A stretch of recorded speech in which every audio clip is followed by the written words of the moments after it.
முத்தையா டைரக்ஷன்ல Arulnithi, Dhanya Ravichandran, Ranjith Sajeev, Ayesha, TTV Ganesh, Harish பரடி, Abirami, Jensen திவாகர்லாம் நடிச்சு இப்போ சன் நெக்ஸ்ட்ல ஸ்ட்ரீம் ஆயிட்டு இருக்க ஆக்ஷன் டிராமா தான் ராம்போ த அன்டிஃபீட்டபிள்.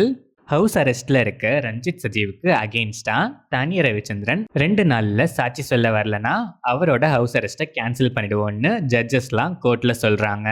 இது நடந்த அடுத்த நாளே தானியா ரவிச்சந்திரனை கொன்னு போட்டோ எடுத்து அனுப்புனா அனுப்புறவங்களுக்கு 10 கோடின்னு ஒரு அனௌன்ஸ்மெண்ட் வர ஒரு ரவுடி கும்பலே அவங்கள தேடுது. பண தேவைக்காக தானியாவை கடத்துற அருள்நிதி அவங்களோட ஃபிளாஷ்பேக் கேட்டுட்டு அவங்கள காப்பாற்ற முடிவு பண்ண ரஞ்சித் ஏன் ஹவுஸ் அரெஸ்ட்ல இருக்கணும், தானியாவுக்கும் அவருக்கும் என்ன சம்பந்தம், என்ன பிரச்சனை, அருள்நிதி பெரிய ரவுடி கும்பலை தாண்டி கோர்ட்ல தானியாவை கொண்டு போய் சேர்க்கிறாரா இல்லையாங்கிறது தான் ராம்போ த அன்டிஃபீட்டபிள்.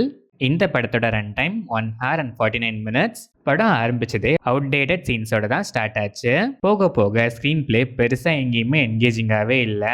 ஜஸ்ட் 1 hour 49 minutes தான் படமான்னு கண்டிப்பா முடியும் போது நிறைய பேரை கேட்க வைக்கும். ரேரா ஒரு சில சீன்ஸ் லைட்டா எமோஷனலா இருந்துச்சு.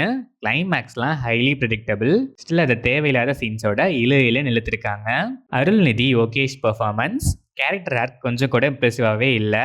பில்டப்ஸ் மட்டும் கரெக்டாக இருந்துச்சு. தானியா ரவிச்சந்திரன் ஸ்கோப் பெருசாக இல்லை. Okayish performance. Ranjith Sajeev decent performance. Ayisha படத்தில் தம் அடிக்கிறதுக்கு கேப் இருந்துச்சு, ஆனால் பெர்ஃபார்மன்ஸ்க்கு ஸ்கோப் இல்லை. பெர்ஃபார்மன்ஸும் அவ்வளோ இம்ப்ரெசிவாக இல்லை. டிடிவி கணேஷ் டிப்பிக்கலாக கிரிஞ்ச் பண்ண ட்ரை பண்ணி அதை கரெக்டாகவே பண்ணியிருக்காரு, ஆனால் சிரிப்பு தான் வரல. Abhirami special appearance, neat performance.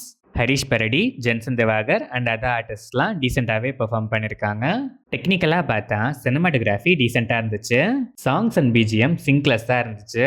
Editing பேட்டர்னும் ரொம்ப அவுடேட்டட். அன்வான்டா ஸ்பீட் அண்ட் ஸ்லோ கட்ஸ்லாம் ஆட் பண்ணி ஸ்க்ரீன் பிளே தர தலைவலியை இன்னும் கொஞ்சம் இன்க்ரீஸ் பண்ண தான் ஹெல்ப் பண்ணியிருக்கு. ஓவராலாக பார்த்தா outdated storyline, highly predictable screenplay, எமோஷ்னலாகவும் பெருசாக கனெக்ட் ஆகவே இல்லை. என்கேஜ்மெண்ட் ஃபேக்டர் சுத்தமாக இல்லை. ஷார்ட் ரன் டைமே ரொம்ப ட்ராகி அண்ட் போரிங் ஃபீலால் ரொம்ப நேரம் போன மாதிரி ஃபீல் கொடுக்குற ரொம்பவே பிலோ ஆவரேஜான ஆக்ஷன் ட்ராமா டார்ச்சர் தான் ராம்போ த அன்டிஃபீட்டபிள். எவ்வளோ அன்பேரபிளாக இருந்தாலும் பரவாயில்ல, எனக்கு இது வேணுங்கிற மைண்ட் செட்டில் இருக்க ஆடியன்ஸ் ஒன்ஸ் இந்த ராம்போவை மீட் பண்ணலாம்.